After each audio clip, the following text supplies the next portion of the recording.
കൃഷ്ണായ വാസുദേവായ ഹരയേ പരമാത്മനി പ്രണതക്ലേശനാശായ ഗോവിന്ദായ നമോ നമഃ. രാമായ രാമഭദ്രായ രാമചന്ദ്രായ വേധസേ രഘുനാഥായ നാഥായ സീതായ പതയേ നമഃ. ശ്രീ സീതാലക്ഷ്മണ ഭരത ശത്രുഘ്ന ഹനുമൽ സമേത ശ്രീരാമചന്ദ്രസ്വാമിനി നമ. യത്ര യത്ര രഘുനാഥ കീർത്തനം തത്ര തത്ര കൃതമസ്തകാഞ്ജലിം ബാഷ്പവാരി പരിപൂർണലോചനം മാരുതിം നമത രാക്ഷസാന്തകം. നമ്മൾ ശ്ലോകം 15 ചെയ്തു. അപ്പോൾ അതിലെന്താ പറഞ്ഞ വെച്ചാൽ, വിദ്യ അല്ലെങ്കിൽ ജ്ഞാനം, ബ്രഹ്മവിദ്യ കർമ്മത്തെ ആശ്രയിക്കുന്നില്ല. ഈ അവിദ്യയുടെ ഭാഗമായിട്ടുള്ള രാഗാദി ക്രോധം അതെന്ന് പറയുന്ന കാമക്രോധാദിയൊക്കെ അതൊക്കെ നശിച്ചാൽ അന്ധക്കരണം ശുദ്ധമാകുമ്പോൾ അവിടെ ബ്രഹ്മവിദ്യ ഉദിക്കുന്നു. അതോടുകൂടി സർവം ബ്രഹ്മമയം എന്ന അനുഭവം ഉണ്ടാകുന്നു. ഇതാണ് ശരിക്ക് വിദ്യ കൊണ്ട് അല്ലെങ്കിൽ ബ്രഹ്മവിദ്യ കൊണ്ട് ലഭിക്കുന്ന മോക്ഷത്തിൻ്റെ ഈ സ്വരൂപം തന്നെ പറയാം. അതായത് ഈ അവസ്ഥയിലെ മോക്ഷം കിട്ടുക എപ്പോഴറിയോ? കർത്താവും കരണവും കർമ്മവും ഒന്നാവുമ്പോൾ, അല്ലെങ്കിൽ ത്രിപുടി മുടിയുമ്പോൾ. അതാണ്. അപ്പം എല്ലാം നശിച്ചു. കർമ്മത്തെ നശിപ്പിക്കുന്നതാണ് ബ്രഹ്മവിദ്യ. അതുകൊണ്ട് കർമ്മത്തിനെ നശിപ്പിക്കുന്നതാണ് ശരിക്ക് ജ്ഞാനി. അതായത് കർമ്മം കൊണ്ട് നമുക്ക് മനഃശുദ്ധി വരാൻ മാത്രമേ പറ്റുള്ളൂ. അപ്പോൾ അത് രണ്ടിനും കൂടി ചേർച്ച ഉണ്ടെന്ന് പറയുന്നത് ശരിയല്ല എന്ന് പറഞ്ഞ് സ്ഥാപിച്ചാണ് നിർത്തിയത് നമ്മൾ. ഈ 16 തസ്മാത് ത്യജേൽ കാര്യമശേഷ തസ്സുധീർ വിദ്യാവിരോധാന്ന സമുച്ചയോ ഭവേദ് ആത്മാനുസന്ധാനപരായണ സദാ നിവൃത്ത സർവേന്ദ്രിയവൃത്തിഗോചര. തസ്മാത് അതുകൊണ്ട് സുധീഹി ചെണ്ട നല്ല ബുദ്ധിയുള്ള ആള് കാര്യം അശേഷതഃ ത്യജേത് കർമ്മത്തിനെ മുഴുവൻ ത്യജിക്കണം. വിദ്യാവിരോധാത് സമുച്ചയ ന ഭവേത്. വിദ്യയ്ക്ക് കർമ്മത്തോട് ആക്ച്വലി കർമ്മത്തിനെ നശിപ്പിക്കുകയാണ് ബ്രഹ്മവിദ്യ ചെയ്യണത്. അതുകൊണ്ട് അതിനോട് ചേർച്ച സംഭവിക്കുന്നില്ല. നിവൃത്ത സർവേന്ദ്രിയവൃത്തി ഗോചര, നിവർത്തിക്കപ്പെട്ട സർവേന്ദ്രിയങ്ങളുടെ വിഷയങ്ങളോടുകൂടിയവനും, അതായത് വിഷയം കംപ്ലീറ്റ്ലി ത്യജിച്ചിട്ട് വിരക്തനായിട്ട് സദാ ആത്മാനുസന്ധാനപരായണ ഭവേത്, എപ്പോഴും ആത്മാവിനെ തന്നെ അനുസന്ധാനം ചെയ്യുന്നതിൽ പരായണൻ എന്ന് പറഞ്ഞാൽ തൽപരനായി ഭവിക്കണം. എന്താ പറഞ്ഞാൽ വെച്ചാൽ, ഈ മോക്ഷത്തിനെ, അതായത് മോക്ഷത്തിനെ ആഗ്രഹിക്കുന്നവർ എന്താ ചെയ്യേണ്ട? മുമുക്ഷുക്കൾ എന്താ ചെയ്യേണ്ട? അതായത് ബ്രഹ്മവിദ്യ കർമ്മത്തിനോട് വിരോധമുള്ളതാണ്, അല്ലെങ്കിൽ ബ്രഹ്മവിദ്യ കർമ്മത്തിനെ നശിപ്പിക്കുന്നതാണ്. അതുകൊണ്ട് അത് തമ്മിൽ ചേർച്ചയില്ല എന്ന് മനസ്സിലാക്കണം. അതിനാൽ വിവേകമുള്ള ഒരാൾ കർമ്മത്തെ നിശ്ശേഷം ത്യജിക്കണം. അതായത് മനഃശുദ്ധി വന്നു കഴിഞ്ഞാൽ കർമ്മത്തിനെ സന്യസിക്കണം. അപ്പോൾ സന്യാസിയായി. കാമ്യകർമ്മം എന്തായാലും സർവഥാ വിട്ടുകളയണം. പിന്നെയോ ഈ ചിത്തം എപ്പോഴും ശുദ്ധമായിട്ട് തന്നെ ഇരിക്കണം. ആ ചിത്തം, അങ്ങനെ ശുദ്ധമായിട്ടുള്ള ചിത്തം ബ്രഹ്മത്തിൽ സ്ഥിരമായിട്ട് ബ്രഹ്മത്തിനെ അനുസന്ധാനം ചെയ്യണം. അങ്ങനെ വന്നാൽ നമുക്ക് കർമ്മബന്ധനം ഉണ്ടാക്കി. അപ്പോൾ അതിനെ ത്യജിച്ച് കഴിഞ്ഞ് ബ്രഹ്മത്തിനെ നമ്മൾ അനുസന്ധാനം ചെയ്തിട്ട് പതുക്കെ നിത്യനൈമിത്യ കർമ്മങ്ങളൊന്നും വേണ്ടാക്കാം നമുക്ക്. പിന്നെ ചെയ്യേണ്ടത് എന്താ വെച്ചാൽ, നമ്മുടെ ഈ ഇന്ദ്രിയങ്ങളെ ശബ്ദാദി വിഷയങ്ങളിൽ നിന്നൊക്കെ പിൻവലിക്കണം. അല്ലേ? എല്ലാം പിൻവലിക്കണം. പ്രത്യാഹാരം, നമ്മൾ പ്രാണായാമം കഴിഞ്ഞ പ്രത്യാഹാരം, ഇന്ദ്രിയങ്ങളെ വലിക്കുക. ആമയുടെ കാല് വലിക്കണ പോലെ പറഞ്ഞില്ലേ? അപ്പോൾ ശബ്ദാദി വിഷയങ്ങളിൽ നിന്ന് നമ്മുടെ ഇന്ദ്രിയങ്ങളെ പിൻവലിക്കണം. ഇതിന് സഹായമായിട്ട് പ്രാണായാമം അനുഷ്ഠിക്കണം എന്ന് പറയുന്നുണ്ട്. അത് അഷ്ടാംഗത്തിലുണ്ടല്ലോ, പിന്നെ ഈ എന്താ പറയുക, അഷ്ടാംഗയോഗത്തിലുണ്ടല്ലോ അത് പ്രാണായാമം, പിന്നെ പ്രത്യാഹാരം, അല്ലേ? അങ്ങനെ അനുഷ്ഠിക്കണം. പിന്നെ ആത്മാവിനെ തന്നെ തന്നെ അതാണ് ധ്യാനവും ധാരണയും. ആത്മാവിനെ തന്നെ നിരന്തരം അനുസന്ധാനം ചെയ്യണം. അങ്ങനെ അനുസന്ധാനം ചെയ്ത് അത് ദൃഢമാവുമ്പോൾ ചിത്തം ബ്രഹ്മാനന്ദത്തിൽ ലയിക്കും. അതോടുകൂടി ചിന്തിക്കുന്നവനും ചിന്തിക്കപ്പെടുന്ന വസ്തുവും ആ ചിന്തിക്കലും ആ പ്രവൃത്തി ചിന്തിക്കുന്നവനും എന്തിനെയാണോ ചിന്തിക്കുന്നത് ആ വസ്തുവും ആ ചിന്തിക്കുന്ന പ്രവൃത്തിയും ചിന്തനവും നശിച്ച് ഏകമായിട്ടുള്ള സച്ചിദാനന്ദ, അതായത് ത്രിപുടി പുണിയും നർത്ഥം, ഏകമായ സച്ചിദാനന്ദ പരബ്രഹ്മമായി അവിടെ സ്ഥിതി ചെയ്യും. അതായത് നമ്മൾ ബ്രഹ്മ സാക്ഷാത്കാരം നമുക്കതോടെ ലഭിക്കും എന്നാണ് അപ്പോൾ ഇതിൽ പറഞ്ഞത്. അതായത് കർമ്മം ത്യജിക്കണം. മനഃശുദ്ധി വന്നു കഴിഞ്ഞതിന് ശേഷം കർമ്മം ത്യജിച്ച് സന്യസിക്കണം. അങ്ങനെ സന്യാസം, കർമ്മം ത്യജിക്കണേനാണ് കംപ്ലീറ്റ് സന്യാസം. അങ്ങനെ കഴിഞ്ഞാൽ ഈ നിത്യനൈമിത്യയോഗമൊന്നും വേണ്ടാക്കാപ്പിളയ്ക്കും മനഃശുദ്ധയായാലും പിന്നെ ബ്രഹ്മത്തിനെ അനുസന്ധാനം ചെയ്യണം. അങ്ങനെ അതിന് വേണ്ടിയിട്ട് അതിന് മുമ്പ് പ്രാണായാമമൊക്കെ ചെയ്യാം, അതിന് വേണ്ടതൊക്കെ. അത് കഴിഞ്ഞ് പിന്നെ എല്ലാ ഇന്ദ്രിയങ്ങളെയും പിൻവലിച്ചാൽ പിന്നെ ധ്യാനവും ധാരണയും പിന്നെ ധ്യാനം. അങ്ങനെ ധ്യാനിച്ച് ഒരിക്കൽ മനസ്സ് ദൃഢമാവുമ്പോൾ അത് നമുക്ക് ബ്രഹ്മം പ്രകാശിക്കും. അതോടുകൂടി ത്രിപുടി മുടിയും ചിന്തിക്കുന്നവനും എന്തിനെ പറ്റിയാണോ ചിന്തിക്കുന്നത് ആ വസ്തുവും ആ ചിന്തനം അല്ലെങ്കിൽ ചിന്ത എന്ന പ്രവൃത്തിയും എല്ലാം ഒന്നായിട്ട് സച്ചിദാനന്ദ ബ്രഹ്മമായിട്ട് നമ്മൾ പിന്നെ ബ്രഹ്മസാക്ഷാത്കാരം കിട്ടും എന്നാണ് പറഞ്ഞത്. തസ്മാത്യജേൽ കാര്യമശേഷത സുധീർ വിദ്യാവിരോധ എന്ന സമുച്ചയോ ഭവേത് ആത്മാനുസന്ധാനപരായണ സദാ നിവൃത്ത സർവേന്ദ്രിയവൃത്തിഗോചര.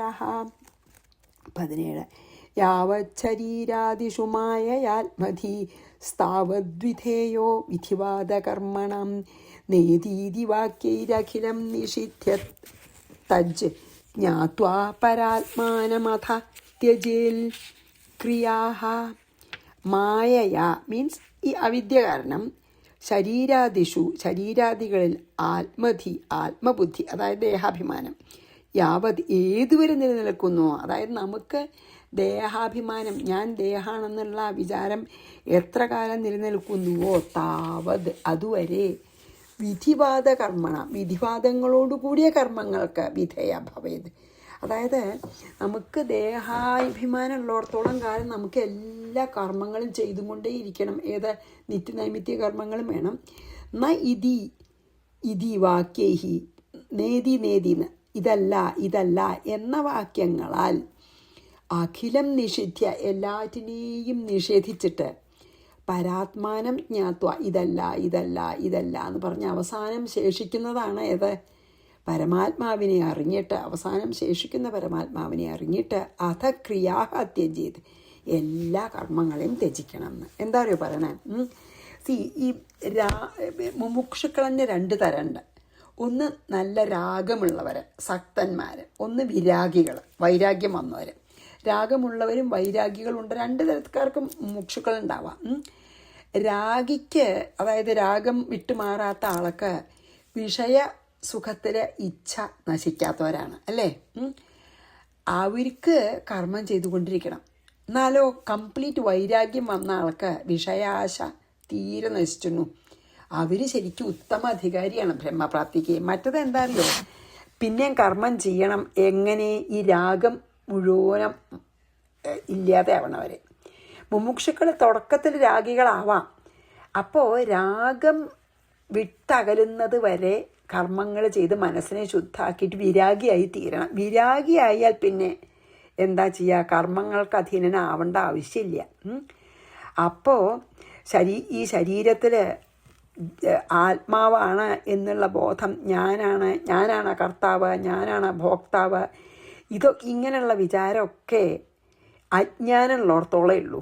അജ്ഞാനം എത്ര കാലം ഉണ്ടോ അതുവരെ നമുക്ക് ഞാൻ എൻ്റെ എന്നുള്ള വിചാരമുണ്ട്. പക്ഷെ നല്ല വൈരാഗ്യം വന്നു കഴിഞ്ഞാൽ അതില്ലാണ്ടാവും. അപ്പോൾ ഈ ദേഹാഭിമാനം ഉള്ളിടത്തോളം കാലം നമുക്ക് കർമ്മങ്ങളൊക്കെ അധീനാവും നമ്മൾ. രാഗം തീരെ നശിച്ചാൽ പിന്നെ ആത്മാവിവേകം ഉണ്ടാവും. ഏതൊക്കെ ആത്മാവ് ഏതൊക്കെ അനാത്മാവ് ജഡെന്ന് മനസ്സിലായാൽ പിന്നെ അങ്ങനെ അതായത് ആത്മാനാത്മ വിവേകം ഉണ്ടായ ഇതല്ല ഇതല്ല ഇതല്ല ബ്രഹ്മം, ഇതല്ല ബ്രഹ്മം എന്ന് പറഞ്ഞ് അവസാനം ഇങ്ങനെ നേതി എന്ന് പറഞ്ഞിട്ട് അവസാനം ആ ജ്ഞാനസ്വരൂപത്തിലെത്തും. അപ്പം ശരീരാദി സകല ജഗത്തിലുള്ള എല്ലാറ്റിനെയും നാ ഇതി എന്ന് പറഞ്ഞ് തള്ളിക്കളഞ്ഞ് അങ്ങനെ നിഷേധിച്ച് കഴിഞ്ഞ് ബാക്കി വരുന്ന, അതായത് നിഷേധാവധിഭൂതമായ ആ സച്ചിദാനന്ദ ലക്ഷണം ബ്രഹ്മത്തെ പരമാത്മാവിനെ അറിഞ്ഞിട്ട് സകല കർമ്മങ്ങളും ത്യജിക്കണം. അതാണ് ഇതിൽ പറയണത്. എങ്ങനെയാണ്? രാഗിയും വിരാഗിയും ഉണ്ട്. രാഗിക്ക് കർമ്മങ്ങൾ ചെയ്തുകൊണ്ടേയിരിക്കണം അൺടിൽ മനസ്സ് ശുദ്ധമായിട്ട് വൈരാഗ്യം വരണവരെ.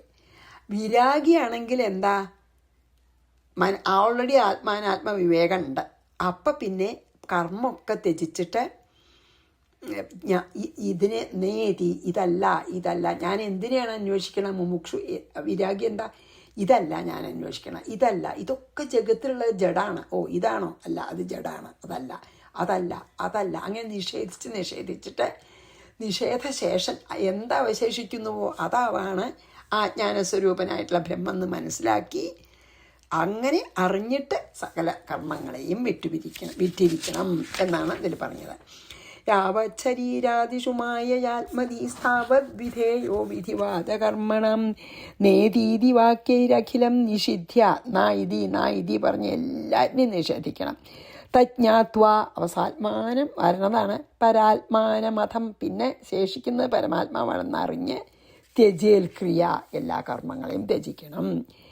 യഥാ പരാത്മാത്മവിഭേദഭേദകം വിജ്ഞാനമാത്മന്യവഭാതിഭാസ്വരം തദൈവ മായാ പ്രവിലീയതേഞ്ജസാ സകാരകാരണമാത്മസംസൃതേഃ.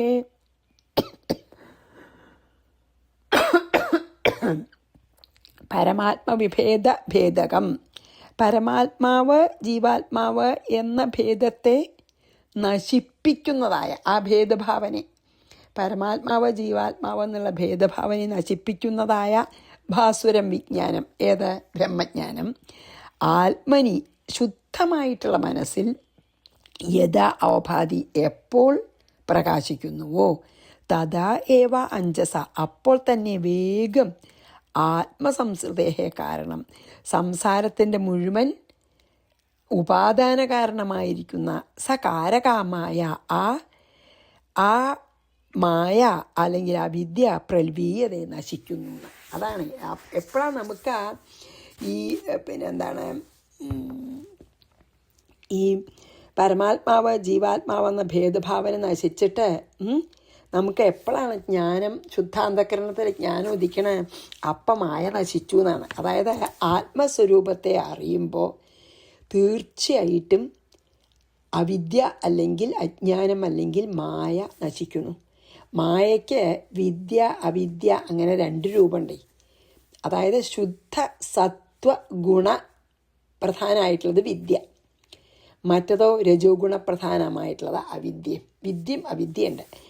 വിദ്യ അപ്പോൾ വിദ്യാരൂപത്തിൽ പ്രതിഫലിച്ച ബ്രഹ്മചൈതന്യത്തിനാണ് നമ്മൾ, അതായത് മായയ്ക്ക് രണ്ടെണ്ണം ഉണ്ട്, വിദ്യാസ്വരൂപിണിയും അവിദ്യാസ്വരൂപിണിയും. ഈ വിദ്യാസ്വരൂപിണിയിൽ ഈ ബ്രഹ്മം പ്രതിഫലിച്ചതാണത്രേ, ബ്രഹ്മചൈതന്യം പ്രതിഫലിച്ചതിനാണത്രേ നമ്മൾ ഈശ്വരൻ എന്ന് പറയണത്. പിന്നെയോ അവിദ്യയിൽ പ്രതിഫലിക്കണ ബ്രഹ്മചൈതന്യമാണ് നമ്മൾ ജീവൻ. അതാണ് നമുക്ക് ലിമിറ്റേഷൻസ് ഉണ്ട്, ഈശ്വരൻ ലിമിറ്റേഷൻസ് ഇല്ല. ഈശ്വരൻ ദേഹം എടുത്താലും ഞാൻ ആത്മാവാണ് എന്നറിഞ്ഞുകൊണ്ടാണ്, ഞാൻ ദേഹാന്ന് വിചാരിക്കുന്നില്ല. അതാണ് വ്യത്യാസം കേട്ടോ. അതെനിക്ക് വളരെ ഇൻട്രസ്റ്റിംഗ് ആയിട്ട് തോന്നി.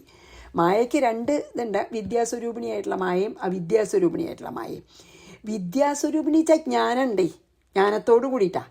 അപ്പം വിദ്യാസ്വരൂപിണിയായിട്ടുള്ള മായയിലെ ബ്രഹ്മം പ്രതിഫലിക്കുന്നതിനെയാണ് ഈശ്വരൻ എന്ന് പറയുന്നത്.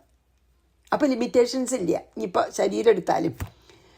പിന്നെയോ അവിദ്യാസ്വരൂപിണിയായിട്ടുള്ള മായയിൽ, അജ്ഞാനമാകുന്ന മായയിൽ ഈ ബ്രഹ്മചൈതന്യം തന്നെ പ്രതിഫലിക്കുമ്പോൾ ഉണ്ടാവുന്നതാണ് ജീവൻ. അപ്പം ആ ജീവൻ എന്താ വെച്ചാൽ അജ്ഞാനം കൊണ്ട് ഞാൻ ദേഹാന്ന് വിചാരിക്കുകയാണ്. അതേസമയം ഈശ്വരൻ ഞാൻ ആത്മാവാന്ന് തന്നെയാണ് ദേഹം ഉണ്ടെങ്കിലും വിചാരിക്കണത്. വെച്ചാൽ ദേഹം എടുത്താലും എന്നർത്ഥം ഈശ്വരൻ. ഇപ്പോൾ കൃഷ്ണനെ നമ്മൾ ഈശ്വരൻ എന്ന് പറയുന്നുണ്ടെങ്കിൽ കൃഷ്ണൻ ശരിക്കും ബ്രഹ്മം തന്നെയാണ്.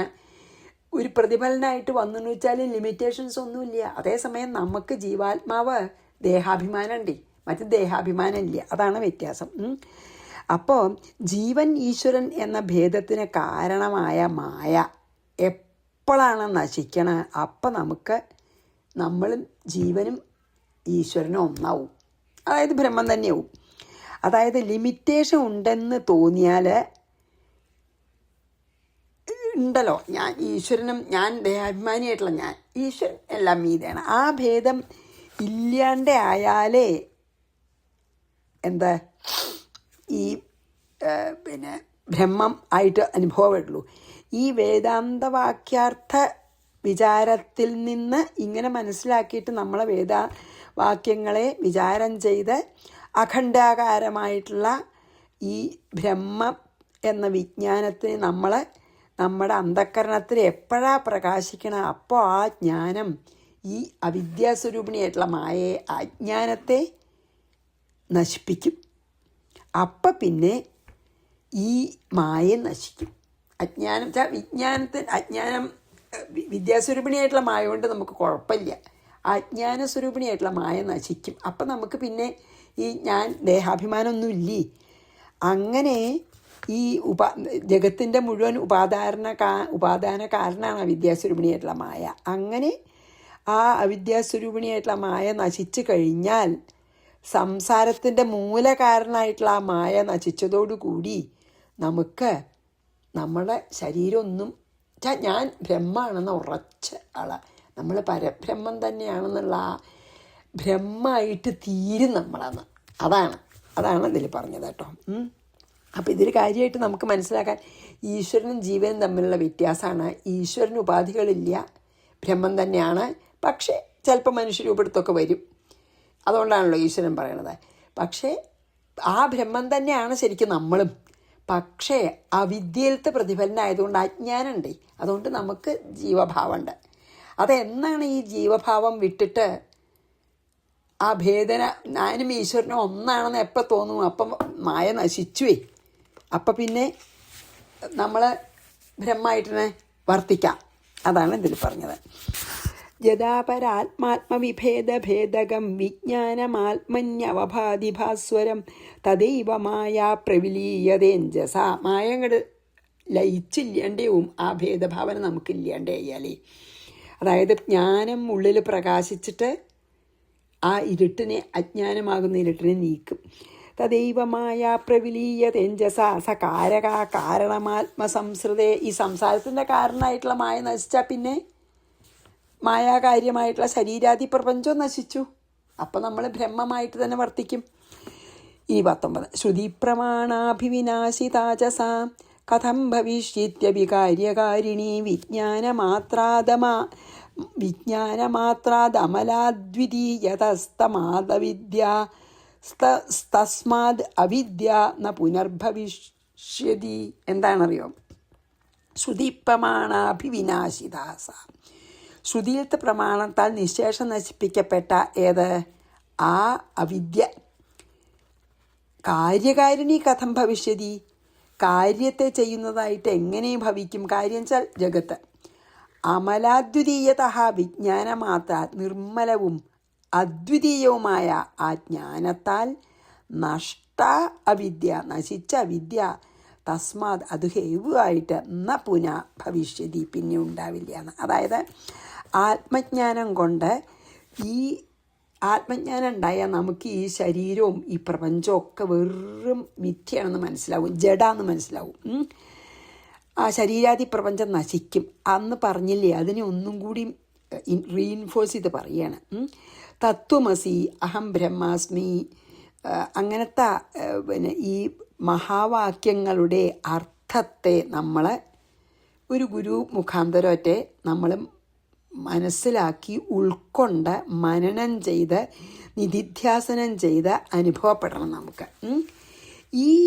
ഇങ്ങനെ നമുക്ക് അനുഭവമാകുമ്പോൾ ഈ അഭ്യാസം കൊണ്ട് ഈ അവിദ്യ കാരണമുണ്ടാകുന്ന ഈ പ്രപഞ്ചവും ദേഹവും ഈ ദേഹാണ് ഞാൻ എന്ന തെറ്റായ ബോധം, അതൊക്കെ ഒക്കെ തീരെ നശിച്ചാൽ പിന്നെ ജ്ഞാനം ഉണ്ടാകുന്നതിന് മുമ്പേ എങ്ങനെയാണ് പ്രപഞ്ചം നടത്തിയോ ആ വിധം ഇനി എങ്ങനെ നടത്തുന്നതാണ് ചോദ്യം. അതായത് ദേഹാഭിമാനം ഉണ്ടെങ്കിലേ കർമ്മം ഉള്ളൂ. ദേഹാഭിമാനം ഉണ്ടാവണത് എപ്പോഴാ? ഞാൻ ആത്മാവാണെന്ന് അറിയാത്തപ്പോഴാണ്. അല്ലേ? നമ്മൾ മായാമോഹിതരായിട്ടാണ് ദേഹാഭിമാനം, ഞാൻ വിചാരിക്കണം. അതായത് ഞാൻ ആത്മാവാണെന്നുള്ള വാസ്തവം അറിയാഞ്ഞിട്ട്. ആത്മസാക്ഷാത്കാരം സിദ്ധിച്ചതിന് ശേഷം ഈ വിചാരമില്ല. അപ്പം പിന്നെ ഒരു കർമ്മവും ഇല്ല, ബ്രഹ്മമായിട്ട് നിൽക്കുക. രണ്ടാമതൊന്നുമില്ല. ആർക്ക് വേണ്ടിയാ കർമ്മം ചെയ്യണം? ആത്മസാക്ഷാത്കാരം കിട്ടിയാൽ കർമ്മമില്ല, കർമ്മേ ഇല്ല, രണ്ടാമതൊരാളില്ല. ആർക്ക് വേണ്ടി ചെയ്യും നമ്മളപ്പോൾ? അപ്പോൾ ഈ ഒരു പാമ്പാണെന്ന് അറിയാത്തത് കൊണ്ടല്ലേ നമുക്ക്, കയറാണെന്ന് അറിയാത്തത് കൊണ്ടാണല്ലോ നമുക്ക് സർപ്പാന്നുള്ള പേടി ഉണ്ടായത്. കയറാണെന്ന് അറിഞ്ഞ ഉടനെ നമ്മളത് പോയി ഇല്ലേ, നശിച്ചു. പിന്നെ എന്താണ് സർപ്പാണെന്നുള്ള ഭയം, പിന്നെ ഭയമേ ഇല്ല. അതുപോലെ തന്നെയാണ് ആത്മസാക്ഷാത്കാരം കൊണ്ട് മായ നശിക്കും, അവിദ്യ നശിക്കും. പിന്നെ എങ്ങനെയാണ് പ്രപഞ്ചം ഉണ്ടെന്ന് തന്നെ തോന്നില്ല. അപ്പം നമുക്ക് ആത്മസാക്ഷാത്കാരം കിട്ടിയാൽ പ്രപഞ്ചം ഇല്ലാതെയാവും. അതാണ് പറയണത്. അതായത് നമ്മൾ കയറ് കണ്ടാൽ നമ്മൾ തെറ്റിദ്ധരിക്കുകയാണ് പാമ്പാണ്, എന്നിട്ടാണ് ഭയം. പക്ഷെ കയറാണെന്ന് മനസ്സിലായി ഉടനെ ഭയം നീങ്ങിയില്ലേ, പാമ്പില്ല അവിടെ. അതേപോലെ ആത്മസാക്ഷാത്കാരം ലഭിച്ചു കഴിഞ്ഞാൽ പിന്നെ നിശേഷം നശിച്ചു ഈ അവിദ്യ. പിന്നെ എങ്ങനെ? അവിദ്യയാണ് ഈ പ്രപഞ്ചം ഉണ്ടാക്കണത്. മായ അവിദ്യയാണ്. അവിദ്യ കാരണമാണ് പ്രപഞ്ചം ഉണ്ടാവണത്. അവിദ്യ നശിച്ചാൽ പിന്നെ പ്രപഞ്ചം ഉണ്ടാവുമോ? അപ്പം ആത്മസാക്ഷാത്കാരം ലഭിച്ച ആൾക്ക് പ്രപഞ്ചമില്ല. എന്നാൽ ഇനിയും പിന്നെയും ഉണ്ടാവില്ല എന്ന് ചോദിക്കാം. ഇല്ല. ശ്രവണവും മനനവും നിധിധ്യാസനം കൊണ്ട് നമ്മൾ ഇതിനെതിരായിട്ടുള്ള എല്ലാ ഭാവനകളെയും നശിച്ച് പരിശുദ്ധമായ പരിശുദ്ധമായ മനസ്സിലാണ് ഈ ജ്ഞാനം ഉദിക്കണമെങ്കിൽ പിന്നെ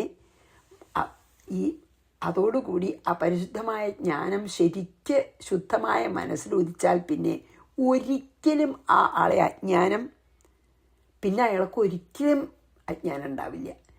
നല്ല പരിശുദ്ധമായ മനസ്സിൽ തെളിഞ്ഞ് ബ്രഹ്മം പ്രകാശിച്ചു ചോട്ടെ, പിന്നെ അയാൾക്ക് ഒരിക്കലും അജ്ഞാനം കൊണ്ട് ഈ പ്രപഞ്ചത്തിൻ്റെ സംസാരത്തിൻ്റെ യാതൊരു ശല്യം ഉണ്ടാവില്ല എന്നാണ് ഇതിലിപ്പോൾ ഉറപ്പിച്ച് പറയണത്. അതാണ് കേട്ടോ. അതായത് നമുക്ക് കയറാണെന്ന് അങ്ങനെ മനസ്സിലായ പിന്നെ ഒരിക്കലും പാമ്പാണെന്നുള്ള ഭയമില്ലല്ലോ. അതേപോലെ തന്നെ ആത്മസാക്ഷാത്കാരം, ഞാൻ ആത്മാവാണ്, ഇവിടെ അല്ലാതെ മറ്റൊന്നുമില്ല എന്ന് ബോധ്യമായി. എന്നുവെച്ചാൽ മറ്റൊന്നും ഉണ്ടോ തോന്നില്ല. കാരണം എന്താ പറയുക, അവിദ്യ കൊണ്ടാണ് ഈ സംസാരം ഉണ്ടാവണത്. ആ അവിദ്യ കംപ്ലീറ്റ്ലി നശിക്കും. ഇപ്പം വെളിച്ചം വന്നിട്ട് ഇരുട്ടങ്ങൾ നീങ്ങിയ പിന്നെ അവരുടെ ഇരുട്ടില്ലല്ലോ. അതേപോലെ ആത്മസാക്ഷാത്കാരം കിട്ടിയാൽ അവിദ്യ മുഴുവനും നശിക്കും. അവിദ്യയിൽ നിന്നാണ് സംസാരം ഉണ്ടാവണം. അവിദ്യ നശിച്ചാൽ പിന്നെ സംസാരം ഉണ്ടോ? അപ്പോൾ ശരിക്കും ആത്മസാക്ഷാത്കാരം കിട്ടിക്കഴിഞ്ഞാൽ പിന്നെ ഒരിക്കലും അവർക്ക് പിന്നെ അജ്ഞാനം രണ്ടാമതുണ്ടാവില്ല. ശ്രുതിപ്രമാണാഭിവിനാശിതാ ച സാ കഥം ഭവിഷ്യത്യപി കാര്യകാരിണീ വിജ്ഞാനമാത്രാദമലാദ്വിതീയത തസ്മാത് അവിദ്യാന്ന പുനർഭവിഷ്യതി. അപ്പോൾ നമുക്കിവിടെ നിർത്തേണ്ടി വരും. അടുത്ത ശ്ലോകങ്ങളേക്കും വൈകും. അപ്പോൾ നമുക്കിവിടെ നിർത്താം. ശ്രീകൃഷ്ണാർപ്പണമസ്തു. സർവത്ര ഗോവിന്ദ നാമസങ്കീർത്തനം. ഗോവിന്ദ ഗോവിന്ദ. ഗുരുവായൂരപ്പ. ശ്രീ സീതാലക്ഷ്മണ ഭരതശത്രുഘ്ന ഹനുമൽ സമേത ശ്രീരാമചന്ദ്രസ്വാമിനേ നമഃ. ഗുരുവായൂരപ്പ ശരണം.